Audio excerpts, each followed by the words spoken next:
Masa pelunasan biaya perjalanan ibadah haji telah berakhir ya, setelah ada penambahan waktu dari tanggal 5 Mei sampai 12 Mei.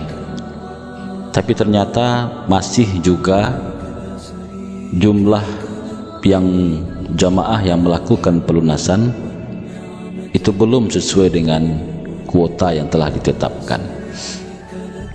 Tentu hal ini akan berimbas kepada berbagai persoalan-persoalan, baik itu yang terjadi di tanah air maupun juga di luar negeri.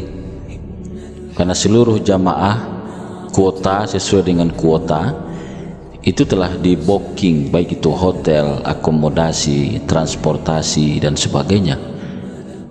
Maka dengan persoalan kuota yang belum terpenuhi tentu menyisakan berbagai persoalan. Kenapa hal itu bisa terjadi? Karena memang dari sisi biaya perjalanan ibadah haji itu naik dari tahun sebelumnya, artinya yang dibebankan kepada jamaah. Besaran naiknya itu berkisar antara 9 sampai 13 juta kalau kita saksikan dari keputusan presiden atau Kepres yang dikeluarkan oleh presiden terkait dengan biaya perjalanan ibadah haji yang dibebankan kepada jamaah. Jadi ada 9 sampai 13 juta dari 14 embarkasi yang ada di Indonesia mengalami kenaikan yang dibebankan kepada jemaah.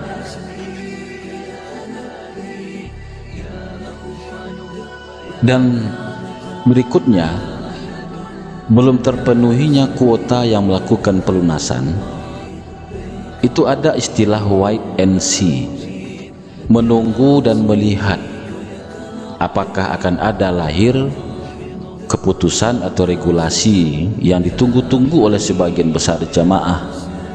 Di antaranya adanya pendamping lansia, karena mungkin ada kekhawatiran dari jamaah atau keluarganya tidak ingin melepas keberangkatan orang tuanya yang sedang lansia, maka butuh pendamping. Maka mereka tahan walaupun ada yang melakukan pelunasan, tapi belum konfirmasi ke kantor Kementerian Agama kabupaten dan kota, sehingga belum tercatat masuk dalam kategori yang diberangkatkan pada tahun 1444 Hijriah ini. Mereka menunggu adakah regulasi terkait itu. Begitu pula dengan pendampingan mahram, suami yang berangkat atau istri yang berangkat yang mereka tidak sama-sama mendaftar dengan istri atau suaminya berjarak 5 atau 7 tahun, tapi ketika melihat regulasi tahun dulu, ada kemungkinan mereka disatukan keberangkatannya di tahun yang berjalan. Kenapa? Karena ada regulasi penyatuan mahram atau penggabungan mahram. Tapi sampai hari ini itu belum ada. Mereka juga masih wait and see, menunggu dan melihat. Begitu pula dengan gagal sistem, juga bagian dari keputusan atau regulasi yang ditunggu-tunggu oleh sebagian jamaah. Tambah lagi dengan adanya sampai ada 3 hari BPS ya, Bank Penerima Setoran Haji, yang mengalami kegagalan atau kerusakan jaringan internet ataukah sistem namanya, sehingga ada beberapa hari tidak bisa akses untuk melakukan pelunasan, sehingga menyebabkan beberapa jamaah yang semestinya akan melakukan pelunasan tidak bisa karena sistem yang sedang bermasalah. Kuota juga belum terpenuhi karena PHD, petugas haji daerah, yang masih ada belum melakukan pelunasan. Beda biaya, bukan persoalan biaya, karena biasanya anggaran yang diberikan oleh pemerintah daerah untuk masing-masing PHD itu sudah tersedia. Tapi ada kadang-kadang daerah atau pemerintah daerah yang menganggarkannya itu ketika anggaran perubahan, sehingga belum adanya kepastian itulah maka masih ada beberapa PHD yang belum melakukan pelunasan. Maka inilah ke berbagai persoalan yang terkait dengan masa pelunasan biaya perjalanan ibadah haji.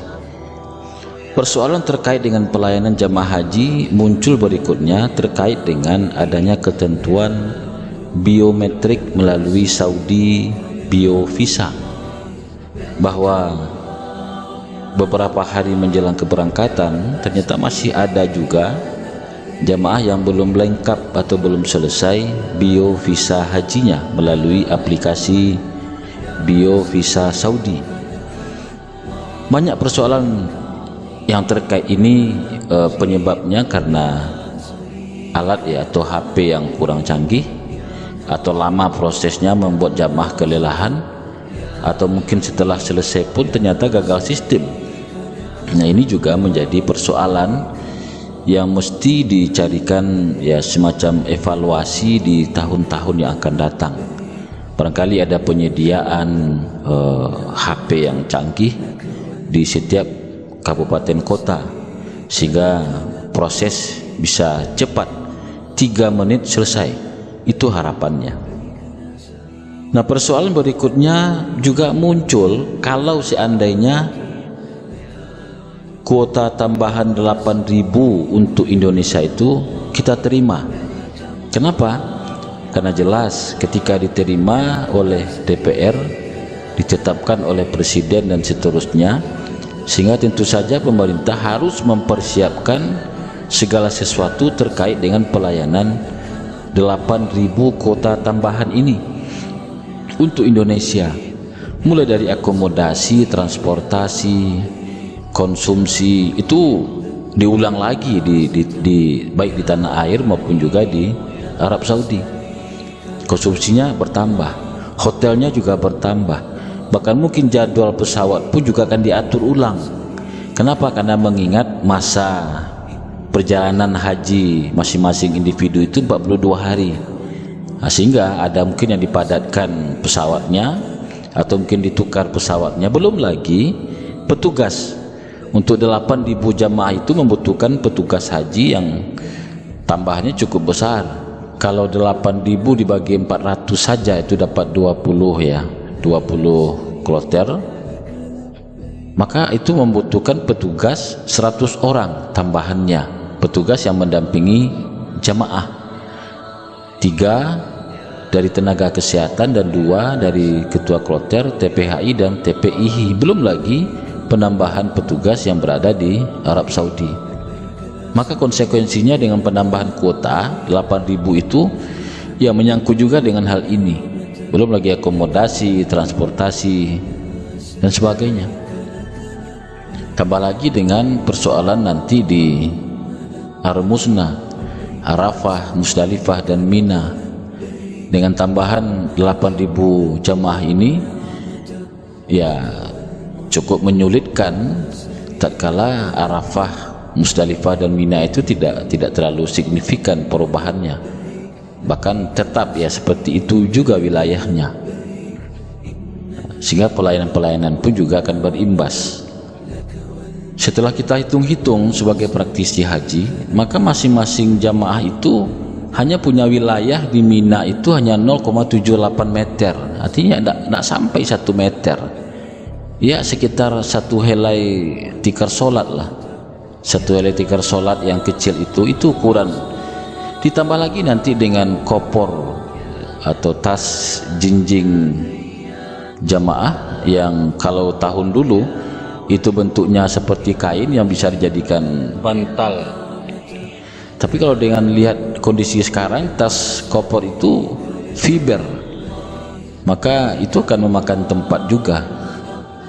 Itu bagian dari persoalan yang mungkin akan terjadi ketika di Arafah dan Mina, di tenda-tenda di sana akan semakin banyak mengambil tempat, sementara masing-masing hanya 0,78 atau dibulatkan menjadi 0,8 meter, dikurangilah dengan tas kopor jinjing itu hanya mungkin 0,5 meter masing-masing.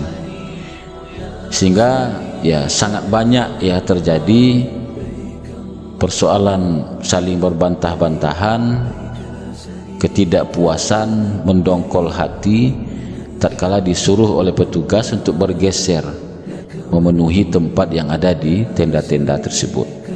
Itu bagian dari persoalan. Baik, demikian yang dapat disampaikan, dan nanti kita akan sampaikan juga potensi permasalahan jamaah dalam persoalan ibadah, baik itu selama di tanah air maupun di atas pesawat sampai nanti di Arab Saudi. Semoga bermanfaat. Jangan lupa like, komen, share, dan subscribe. Terima kasih. Assalamualaikum warahmatullahi wabarakatuh.